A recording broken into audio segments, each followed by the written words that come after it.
चलिए दोस्तों, ए two Z Bhojpuri official पर आपका स्वागत है। आप सभी के बीच हम एक गीत का छोटा सा रिव्यू लेकर आ चुके हैं। जो गीत का रिव्यू का नाम है कि पिया जी के मुस्की हमारा लाग भी जोर रे सखी। यह सॉन्ग भोजपुरी इंडस्ट्री में बहुत ही तहलका मचाया हुआ सॉन्ग है। इस सॉन्ग को आप यूट्यूब पर जाइए और सर्च कीजिए पिया जी के मुस्की हमारा लागे बिजोरे सकी।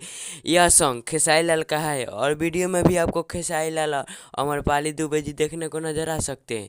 यह सॉन्ग भोजपुरी इंडस्ट्री में बहुत ही तहलका मचाया हुआ सॉन्ग है। इस सॉन्ग को आप फटाफट जाएं यूट्यूब पर और सर्च करें और इस गीत का ज़रूर लाभ उठाएं। इस वीडियो में हम यह भी बताने वाले हैं कि जितने भी गीत आते हैं पहले मेरे ही चैनल से अपडेट होते हैं, इसीलिए कहते हैं आप मेरे चैनल पर नए हो तो जल्द से जल्द जुड़ जाइए लाइक और सब्सक्राइब कर कि अगले न्यू वीडियो आपके पास ज़रूर जाए। चलिए दोस्तों, अब यह वीडियो कैसा लगा आप मेरे कमेंट बॉक्स में ज़रूर बताएँ।